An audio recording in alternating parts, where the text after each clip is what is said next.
my presentation will be research, is more of a nutrient budget analysis, talk about where the phosphorus comes from. And also we have the modeling, is a watershed assessment model. That's a tool we use to answer like what if scenario if we do this phosphorus control program and what kind of phosphorus reduction that can be achieved. So that this is basically what my research area for the past long time. So that's this, and we have. So we have a few topics here. First, I would like to introduce you the management programs. You may heard from James about this management programs we have about the lake and watershed. And also we talk about research and monitoring in the watershed. And then modeling, we have a few slides showing you the demonstration projects. And then we've got some summary, discussion and summary. This is the topics for today. This is the lake and its watershed. The lake area is about 18,000 square kilometers. Sometimes I compare this with, I think it's Lake Taihu that's in China. I'm from China. About 30 years ago, came to this country. So sometimes I compare this lake the size, maybe smaller than Lake Taihu. The watershed area is huge. It's 14,000 kilometers, like eight times size of this. And we have watershed, the entire area, we call it fully watershed. And then we have sub-watershed. Different colors. Good morning. Yeah, we haven't really talked much yet. That's the introduction of the Lake Fully watershed. Yeah. Ooh. How can I? Oh, okay. Thank you.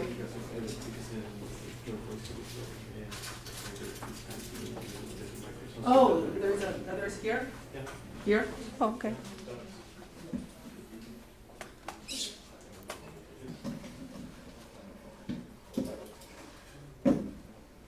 Or just sit down. Oh, so we have side. Can you hear me now? Yes. Okay. 9 sub-watershed with 71 drainage basins. It's hard to see. There is a number like we don't have a pointer, right? No. Okay. Like here, those are like one drainage basin, 3 different. You can award the name of those. The 71 drainage basins. That's basically like Tom and Corin talk about the work done within the lake. And my discussion is about the watershed, the 9 sub-watershed and the 71 drainage basins. So that's a lake. We have 3 issues. I think Tom has a slide like this. We have the high nutrient loads from the watershed. And then we have exotic species to control. We have a team working on this area to control the exotic species. Then we have altered hydrology, is the ditching system. You may have heard the talk about hydrology. So we have altered the canal network, and so make the water flow faster than the natural system. So my work is concentrate on the high nutrient loads, phosphorus and nitrogen, mainly on phosphorus. So this is the loading to the lake from the watershed. We have a target of 140 metric tons, that's the orange line, 140 to the lake, including 35 metric tons from the atmospheric deposition. And right now, each year is more hydrological driven, depends on the weather. If it's a lot of rainfall, then you will have high loads. It's a low rainfall, dry year, you have low loads. So it's hydrological driven. And so on average, it's about 500 metric tons. So that's the goal. It's hard to reach right now. So for programs, we started in the 1950s as the agricultural growth in the watershed. before 1950s, the population here is relatively less compared with nowadays. It's more like triple. So when the people start moving here, so we got agriculture. You have to have those food agriculture grows in the basin, and then in the 60s we have the canal. The district was founded in 1949.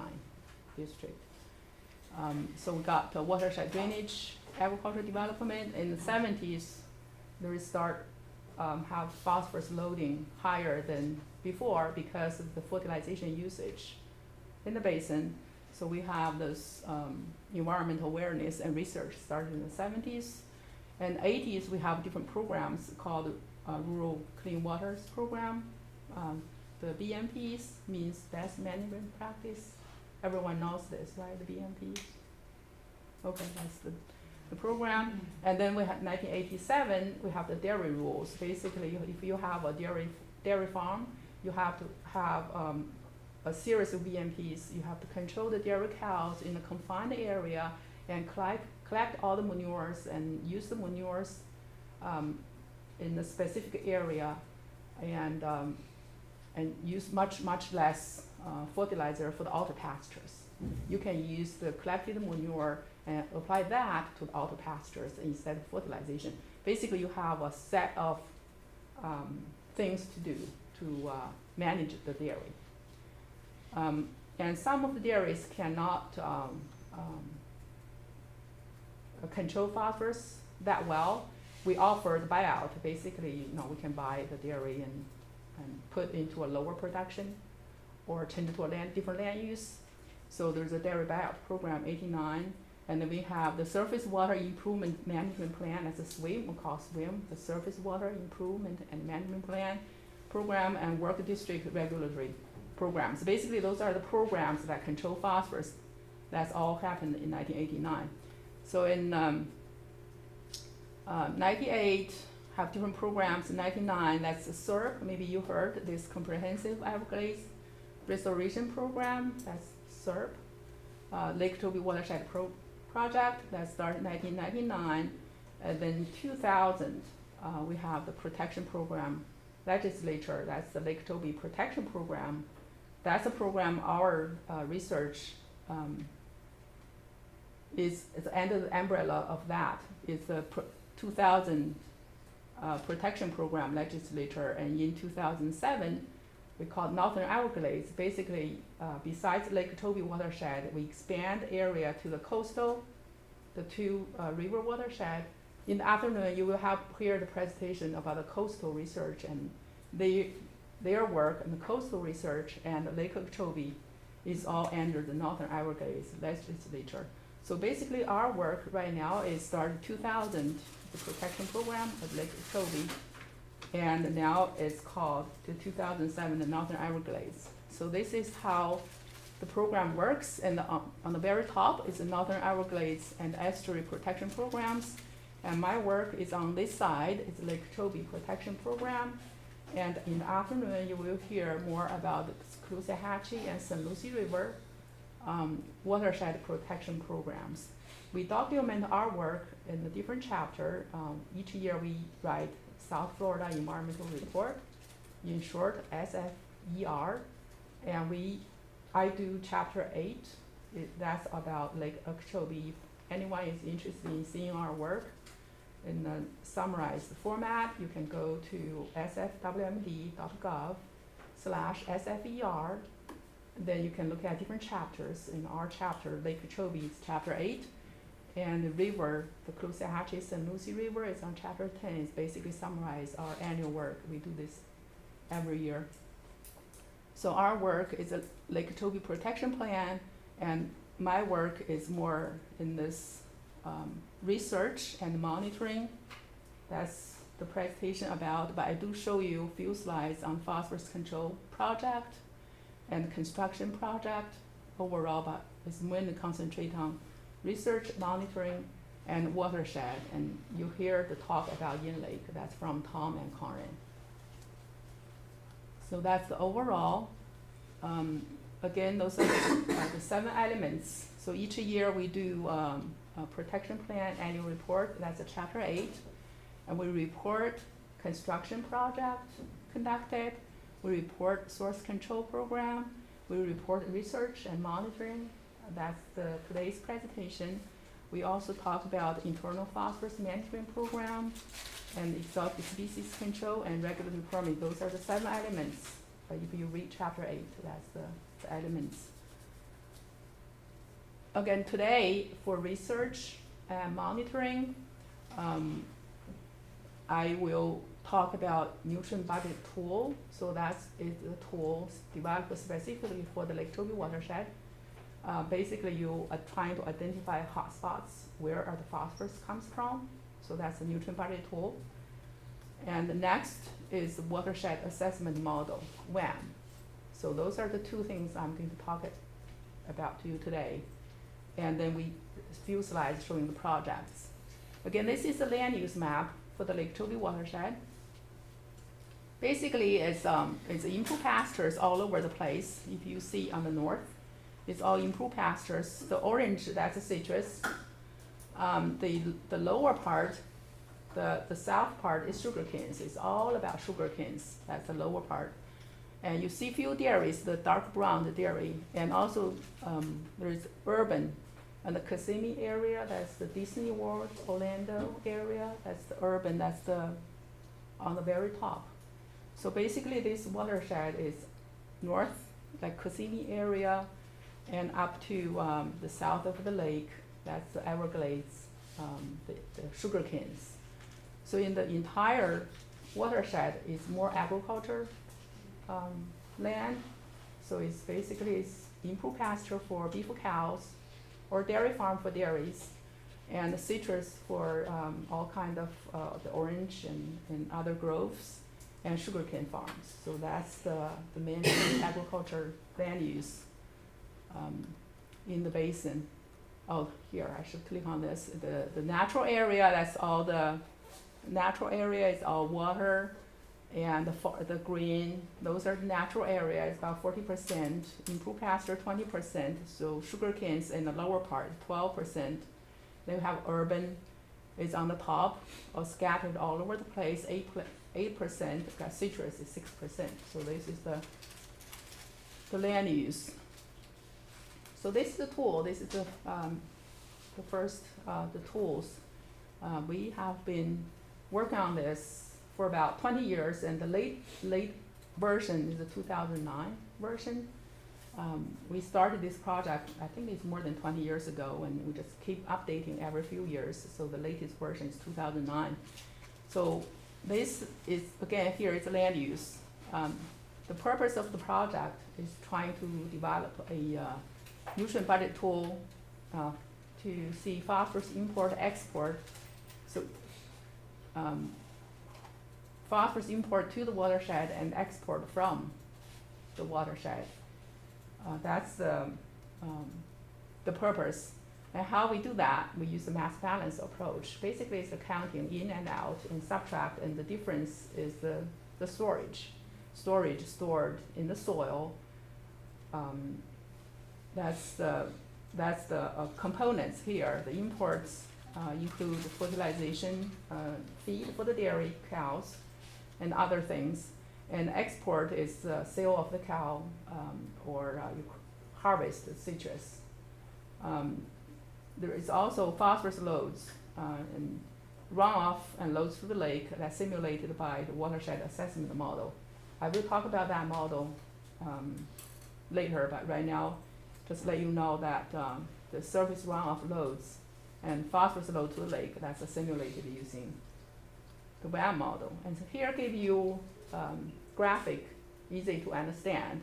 So if you have upland parcel, so the import will be from rain and also from land-based net imports. If you have pastures, you have fertilizer, and you have feed for the cows, and you have runoff leaving, that's carried phosphorus leaving the land, and the remaining stored in the soil. So basically this can apply to phosphorus and also nitrogen, as well as nitrogen. So basically it's for any component in there for upland you do a budget in mass balance and there, and for wetland and streams, again, you have rainfall input, and then the discharge, that's a measured discharge to the lake, and the remaining is stored in the sediments.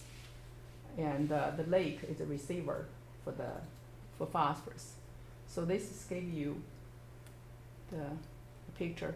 So the data, how we get the data collection. So we have surveys. If you want to know how phosphorus apply to the area, so we send the survey out. And also we look at the literature and talk to the local agencies. We use also another tool is we use the GIS, Geographic Information System. We develop a graphical user interface because it's land use based and everything can link with a particular parcel. Using that and doing mass balance because of the linkage with the graphical user interface, so we can look at the mass balance by land use or by basin. Another thing we did is we assess the relationships between nutrient import and the basin characteristics. So we can see if we see a phosphorus increase in this, what are the costs? So you develop the relationships. You have the data, you can look at monthly data or annual data, and you develop the relationships between the phosphorus net import and basin characteristics. So the net nutrient imports basically means the export minus import. So you get a net import.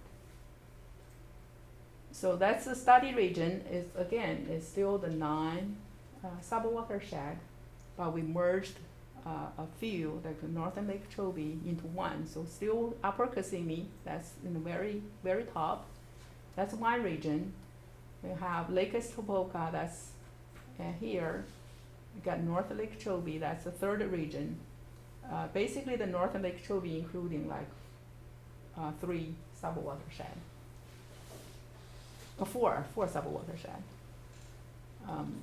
Then we got East Lake Chobe on the east side, west, and then south. Why we have these regions? Because each region, first of all, they have different land use types. Like the north region is more input pasture, and for the Upper Kissimmee is more urban, so they have specific land use types. And for the south, they have more of sugar canes, and east is more citrus, so it's more of a concentrated on specific land use. Another is different region, they operate things quite different. Some area like East Lake Estopoka, they have citrus, and Eastern Lake Chobe, they have also citrus. In these two areas, even they have citrus farms, but they operate sometimes quite different. So we separate those two regions, and also hydrology. So those are the regions. It's more by land use types and by how people manage their lands. So this the equation is really simple. It's just mass balance. You have the import from that polygon. That's the I. Summarize all that. Then you have rainfall. That's the second item. You add that. Then you subtract the export. That's the third item. And then you subtract the runoff loads. That's the fourth item. And the remaining is the storage. That's the storage in that polygon stored in the soil. So that's basically the equation, and that's the chart, and then how the rain import and then export and runoff, and then how absorption by the either plants or grasses, how consumed and production and on-site storage. So this is the equation. So for data collection, basically just trying to do all the ways, any way you can think of. So you can do the survey, send the survey out, or you can do a website and have people fill the form with website or interviews. Interviews, you can telephone interview, face-to-face interview, you can interview landowners or the local agencies or experts. So the survey, that's the sample questions, what type and quantity of fertilizer is used, the quality, you have quantity, and for fertilizers you have quantity for feed used, and for some places they use the used water, treated water to reuse, so that we call it sludge or gray water use. They have high phosphorus content in there. And for harvest, is what's the harvest rate. If other crops, then what type of, basically just a survey, how you manage your land. That's that type of question, and this is the form we send it out. There's the size, land use type, and amount of fertilization types and used, and export used, and with the number, each land use, they can fill a different form for that. And this is the web page. This is the this is a form mailed out, and you tell what's the purpose, how important, and take a survey if they got questions, and then talk to the people.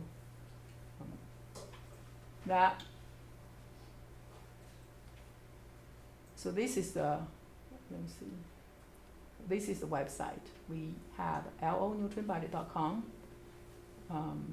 So people can select different land use and can fill the survey like that. So personal interviews, we have face-to-face meeting set up and call and set up a meeting or telephone call. Call the landowner, call the extension agency and businesses, and basically we up to 3 phone attempts. If no return, then just not bother that person. So that's a 3. And this is a database stored. Basically it's anonymous. You don't store their name, you don't store their, that's just trying to get quality data, so you don't store their name. It's how much fertilizer they use.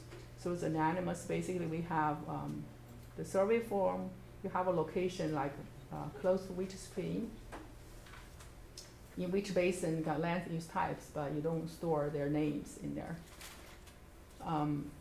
So after we got all that information, we got the land use import-export coefficients. Coefficients mean basically it's per unit area. It's, you have this much, like 500 kilogram, and then 5 acres, for example, then you just divide it by that 5 acres. So you just get a per unit area, per acre or per hectare of phosphorus usage. Then how much rainfall, how much groundwater, and how much phosphorus assimilated by the streams and discharged to the lake. And then again, the net import is the total imports minus total export. And then we have the coefficient that's divided by the area, and then you calculate each coefficient per land use for each region. So we have 6 regions. So basically you have 6 sets of parameters. So we calculate the results initially using only the survey results, and later on we adjust it. The sample size is really low, and then we adjust it based on the literature value, based on the consultants with the local expert. So that's the coefficient. For the import component, we have fertilizer, feed, cleaners. For the export, we have this livestock sales, harvest, crops. For the hay production for feed, we have salt and milk and septic. Those are the import-export. And this is the final, this is the result. After you get all that information, you link with the graphic interface. The graphic will display the net phosphorus import in the spatial scale. Look at the dark color, that's the high, that's the hot spots, we call hot spots, all over the place. And the light color, the green, that's more associated with the natural land use. So that's the exporter. So import basically gave you a map showing where you can spend your money, you can place your project location. So this is the phosphorus, and this is the nitrogen. Gave you, or you can do a land use map on one side, side by side, and another one will be the phosphorus spatial distribution, and then you do a land use and do a nitrogen. That's a nice one too. You can do pie chart showing each land use in the region and what's the net import and for. So this is the summary of the results based on the 2009 study. So we have 11,000 metric tons each year import to the basin, and the export is less than 6,000 metric tons. And so the difference, the import minus export will be 6,000 metric tons. That's a lot of phosphorus each year that accumulated to the basin. So if you look at that chart, I show you the early chart each year. It's about the same, like 500 metric tons. And we think right now the soil is still a sink. Basically, you have 6,000 metric tons of phosphorus accumulated to the basin, but still the soil absorb. All the phosphorus is not released yet, so we call it a sink. So if the soil reach saturated and someday release phosphorus, that will be a problem. You may see even higher than 500 metric tons to the lake. So it's really a problem. So we kept telling managers and kept telling people, local farmers, we should use less and less fertilization, but they have to maintain a certain productivity. But this is the problem with 6,000 metric tons of phosphorus import to the basin each year, accumulative each year. If you look at this, that's the 6,000, that's the number you just saw. Then we have 310 from rain. So we have about 5,000 on-site storage. Basically, you just add the 310 with the 6,090, and you subtract the 1,350. That's one of those. So that's the remaining. That's on-site storage for phosphorus. So that's about 5,000 added to the soil. And for the entire transport stream and wetlands, so we have you basically you add the 1,350. We have rainfall too, but we didn't do the rainfall. It's kind of minor because it's a smaller area of all the streams. If you add that, you can add that, and then subtract the 550, and then you have 800 as the sediments stored in those canals. So that's 550 about each year to the lake. So that's give you overall mass balance of phosphorus to the lake, and also from each area. This is for the nitrogen. Nitrogen is normally about 10 times higher than phosphorus, and so we have 550 about metric tons to the lake, and here we've got 5,580 metric tons of nitrogen. So that's the overall distribution. We compare this study, again, every few years we do update. This is 2009, and we compare that with the early study, that's 2003 and 2002, 2004. Compare, you see reduction if you read the fourth, this is the land use, the major land use here. You see, if you look at the very bottom, the total acreage, it was 8,000 metric tons, and right now it's 6,000, so it's an improvement for sure. If you look at the individual land use, you see some are really reduced a lot with a reduction. Like for example, let's see, I can find, I think percent improved pasture. Improved pasture, you got more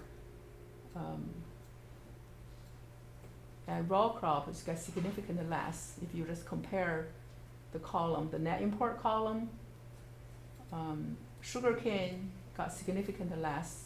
It's from 1562 to 543.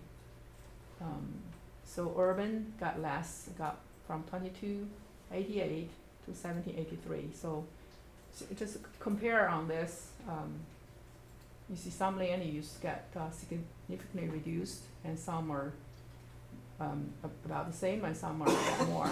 So this give you comparison on the land use basis. This is sod. On improved pasture, the dairies is about the same. Improved pasture got a little bit higher. I think the improved pasture is not really higher because the way we're counting the phosphorus. We published this work in the paper, ecological engineering, on that. So if you're interested, you can read the whole paper. We got, I think it's accounting for improved pasture. There is a solid spreading area that was not counted for in the earlier version. So this year we counted for that. So if you subtract that, it's still a decrease. So got sugarcane reduced and row crop reduced, urban reduced. So overall it's reduced from this 8,000 metric tons to 6,000 metric tons. That's still a lot. We like to see even more reduction. So this is the summary. Overall, compared with the earlier study, 2002 study, there is a 25% decrease in net phosphorus import and 29% decrease in on-site storage. And this is the first time we obtained the nitrogen budget. The earlier version is all about phosphorus, and this is the first time, so we don't have any comparison results. But so when we work on the next version, we can compare. So for correlation analysis, I just have very few slides. We basically did linear, the quadratic, and log models. And we also did multiple regression analysis. And this, we have a lot of those tables, but I just want to show you one. The basin phosphorus loads with other characteristics. Again, if you're really interested, you can look at that paper. It's more documented on what those parameters for and how we did this work.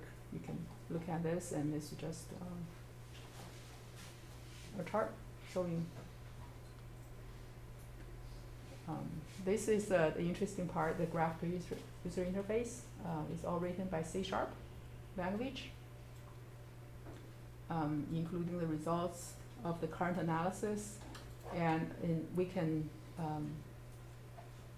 really allow us to develop a plan called nutrient control plan by changing nutrient-related land use practice to user-defined area. You can select an area, select a polygon, or you draw a polygon any way you want, and then an analysis that specific area. Then we can see the results by look at maps, tables, and reports of that results. So this is the tool. The first page is one under ArcGIS 10 version, 10.0. This is the older version. So basically you look at this. This was developed by, all the work was done by the consulting and also with the University of Florida professor. So all this work was done by them, and I was just the contract manager for this project. So they work on this tool for many, many years for us. We have this tool. So again, you can, one side is land side-by-side map. You can do land use, you can do phosphorus view. And we have a bar, a toolbar. We can turn this toolbar just like regular ARC, the GIS, and the toolbar, you can select nutrient budget, and you will see this toolbar in there. from the district. Because they developed this for us. And so this is the toolbar. This is the, if you look at for the menu options, you can start a phosphorus control plan or edit one, that's the bar. You can refresh button, that's okay, base map list. You can turn on and off a certain base maps. The nutrient toggle button, you can do phosphorus and nitrogen. You can click on that, it's phosphorus, and then if you click, you will see nitrogen results. So that's the toggle button. And the next four, that's a spatial selection tools. Basically, you can select this one, user-defined area. You can select by basin or select a specific reach network. So you can zoom in to a specific area. That's the last two button.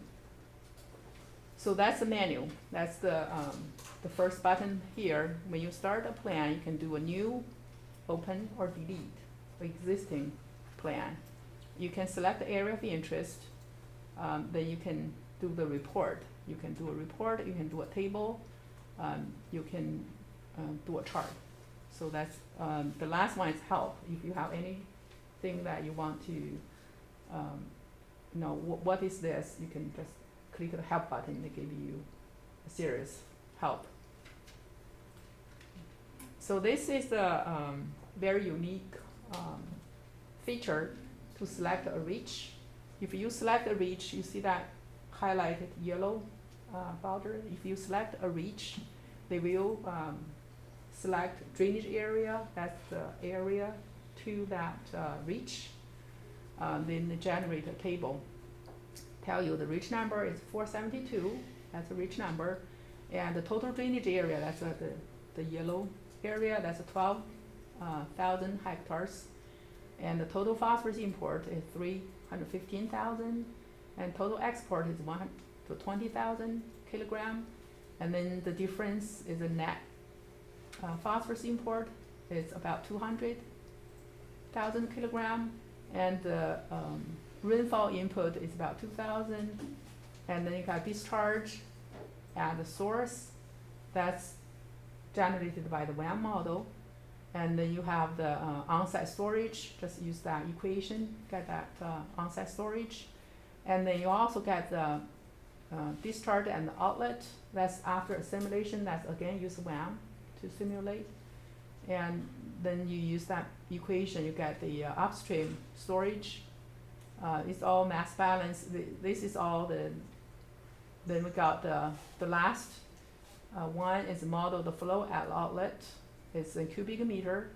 And then you have modeled average concentration is parts per billion. It's 306. And if you have measured, you can input measured data there. Then you can compare. It's 222 parts per billion. Basically, in the entire watershed, you can select any reach, and the package, the tool will generate a defined area and create all these numbers for you, and also can create the land use types and all that. So this is a tool, really quite unique. So any questions so far? Just kept talking and forget to ask you guys any questions. Can you select the year the data is from? Oh, this one is like an average. We did 6 years. You can't do year unless you do regression analysis. That's the time you can do monthly and this one just one-time thing. Like you do a 6 year. You just have one data set is average of that 6 years. So everything you see here is the average, 6 year average. That's a good question, actually, you know. My question was just if there was a temporal opportunity to pick. Not through this tool. Yeah, you have this data set, but not through this tool. This tool just gives you the average. The other tool, WAM, the watershed assessment model, you can look at daily. So basically, you have all the daily results here, but this tool just gave you like one shot. Just give you the average distribution of, so all this value here is average value. So any other questions? How do you make this? Like, will you use C#? Yeah, this is a C#. It's all about program with C# in ArcGIS. Okay, not Python. Python, I really don't know. I heard, they told me it's C#, so I just, it's a C#. They may use Python for something. Like I know if you have they may use the Python, for example, the WAM provide the daily results, and they might use Python to get average. I don't know how they get that they might, right? So you can do that, right? Use Python. I'm not good with Python. I just someone just did this for me. Yeah. So they might use that.